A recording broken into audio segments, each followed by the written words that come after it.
Shalom, selamat pagi Ibu Bapak, saudara-saudaraku yang dikasihi di dalam Kristus Yesus.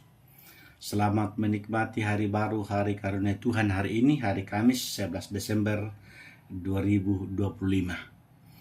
Sebelum kita memulai aktivitas kita akan membaca dan mendengarkan firman Tuhan dari 2 Petrus pasal 3 ayat 1 sampai 10. 2 Petrus pasal 3 ayat 1 sampai 10. Namun sebelum kita membacanya, mari kita minta kekuatan di dalam doa. Kita berdoa. Segala puji, puja dan syukur, segala hormat kami angkat kepadamu Tuhan. Terima kasih Engkau sudah membangunkan kami dengan tubuh yang sehat. Kami akan memulai kegiatan kami, aktivitas kami hari ini. Tuhan kiranya berkenan melindungi dan memberkati kami.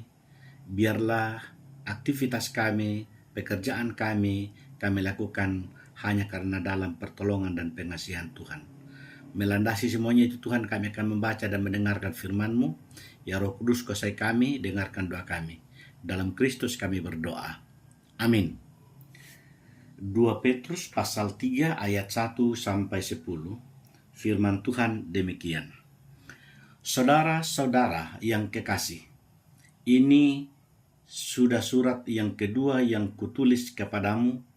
Di dalam kedua surat itu aku berusaha menghidupkan pengertian yang murni oleh peringatan-peringatan, supaya kamu mengingat akan perkataan yang dahulu telah diucapkan oleh nabi-nabi kudus, dan mengingat akan perintah Tuhan dan juru selamat yang telah disampaikan oleh rasul-rasulmu kepadamu. Yang terutama harus kamu ketahui ialah bahwa pada hari-hari zaman akhir akan tampil pengejek-pengejek dengan ejekan-ejekannya, yaitu orang-orang yang hidup menurut hawa nafsunya. Kata mereka, di manakah janji tentang kedatangannya itu?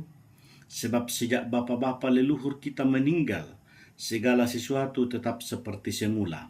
Pada waktu dunia diciptakan, mereka sengaja tidak mau tahu bahwa oleh firman Allah, langit telah ada sejak dahulu, dan juga bumi yang berasal dari air dan oleh air.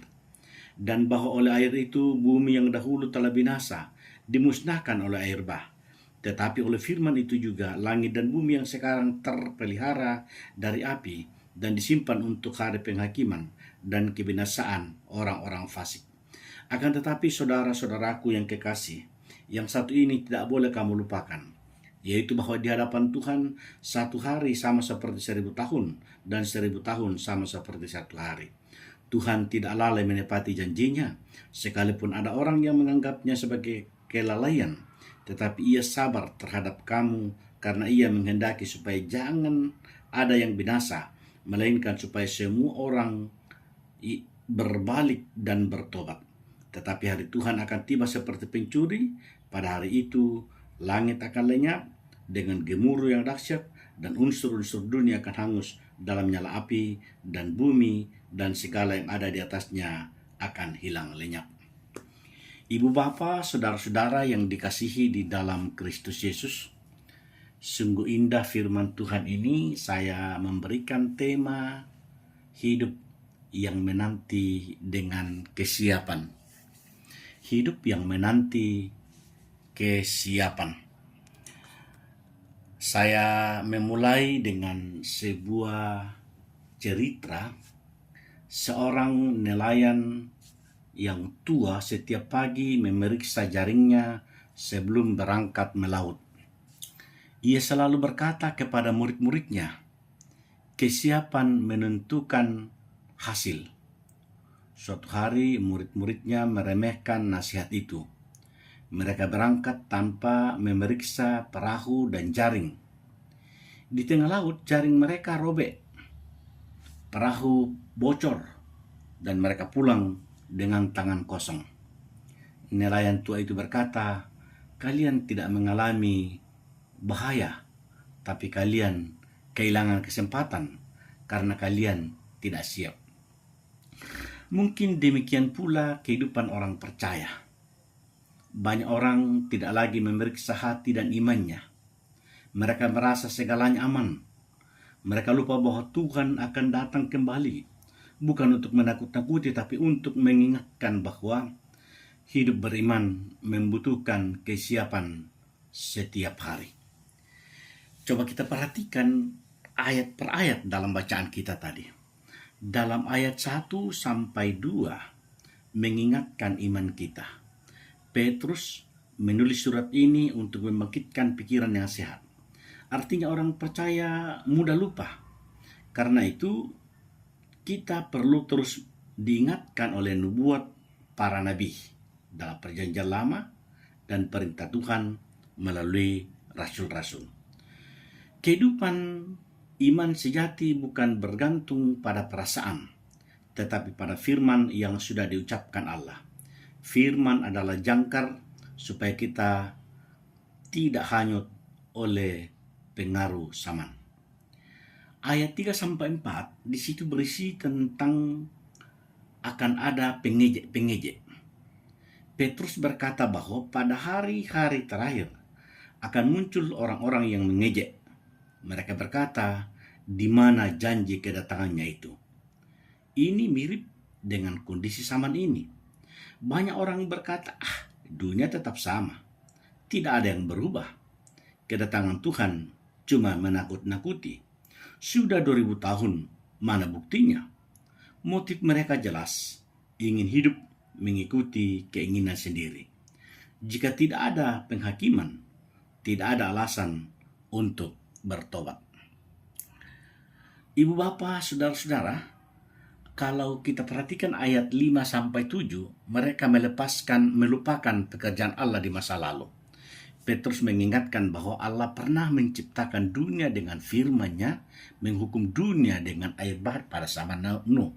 Artinya, Allah pernah bertindak dalam sejarah, dan Dia akan bertindak lagi. Dunia ini bukan berjalan otomatis. Ada tangan yang memegang segalanya.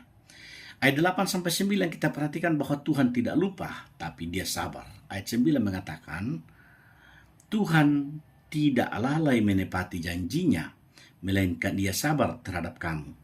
Apa maknanya? Allah tidak terlambat. Allah tidak lupa. Allah tidak berubah rencana. Ia menunda bukan karena lemah, tetapi karena kasih-Nya bagi semua orang. Ia memberi ruang bagi pertobatan. Setiap hari yang berlalu adalah bukti kesabaran Allah, bukan bukti Ia tidak akan datang. Ayat 10 kita perhatikan bahwa hari Tuhan akan datang dengan tiba-tiba.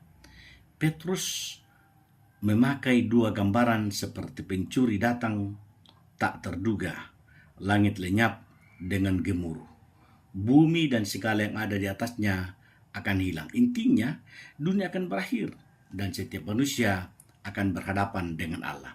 Pertanyaannya bukan kapan, tetapi pertanyaannya adalah apakah kita siap? Maka lewat firman yang kita baca hari ini sangat jelas pesannya untuk kita pahami bahwa pesan utama dari 2 Petrus pasal 3 ayat 1-10 ini supaya kita mengingat firman. Iman yang sehat dimulai dari hati, yaitu terus diisi dengan kebenaran. Waspadalah terhadap pengejek zaman sekarang. Jangan ikut hanyut. Hargai kesabaran Tuhan, karena Ia memberi kesempatan bagi kita untuk bertobat. Setiap saat, setiap hari, Tuhan pasti bisa datang. Apa maksudnya bagi kita bahwa menanti dengan hidup dalam kekudusan ketika kita yakin Tuhan akan datang, kita tidak akan hidup sembarangan.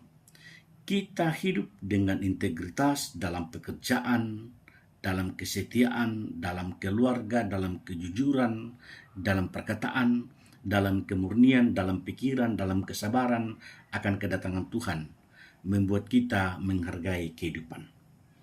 Menanti dengan bertobat setiap hari adalah kesempatan baru untuk memperbaiki hati.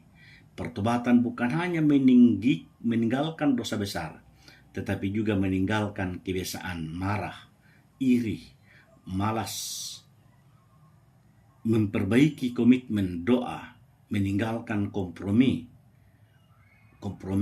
kecil terhadap dosa. Allah sabar, tetapi kesabaran itu harus ditanggapi dengan pertobatan. Menanti dengan menjadi berkat. Waktu Tuhan menunda kedatangannya berarti masih ada orang yang perlu diselamatkan. Masih ada keluarga yang perlu disentuh. Masih ada pelayanan yang perlu dikerjakan. Penundaan Tuhan adalah kesempatan bagi kita untuk bersaksi. Jadi, menanti dengan sukacita bukan ketakutan. Kedatangan Tuhan bukan kabar buruk, tetapi kabar baik. Penggenapan janji, pemulihan segala sesuatu, kemenangan akhir sebagai umat Allah orang percaya. Menanti hari itu bukan dengan rasa cemas, tetapi dengan pengharapan. Mengakhiri khotbah ini ada sebuah cerita begini. Seorang petani yang menunggu hujan setiap pagi, ia melihat ke langit dan berkata, "Saya tidak tahu melainkan satu hal, hujan pasti akan datang." Ketika tetangga-tetangganya mengeja, ia tetap menunggu sambil menanam, memupuk, dan merawat ladangnya. Ketika hujan turun tiba-tiba, hanya ladang petani itu yang siap menghasilkan panen. Demikianlah hidup orang percaya. Kita tidak mengetahui harinya, tetapi kita tahu dia pasti datang. Karena itu, marilah kita hidup siap, hidup kudus, hidup bertobat, dan hidup dalam pengharapan. Jadi firman hari ini mengajarkan kita bahwa dunia tidak berjalan tanpa tujuan, Tuhan tidak lupa dengan janjinya. Kesabaran Tuhan adalah kesempatan bagi kita. Hari Tuhan pasti datang, maka kita siap. Kiranya kita semua hidup dengan kesadaran bahwa setiap hari adalah kesempatan untuk memuliakan Tuhan sambil menantikan kedatangannya yang mulia. Amin. Mari kita berdoa. Terima kasih Tuhan. Engkau memberikan waktu dan kesempatan bagi kami mendengarkan firman-Mu, merenungkan firman-Mu dalam mengisi hari-hari kehidupan kami. Kami percaya kuasa-Mu, berkat-Mu, pertolongan-Mu selalu baru dalam hidup ini. Kami berdoa untuk pekerjaan kami, aktivitas kami. Kami berdoa untuk rumah tangga kami.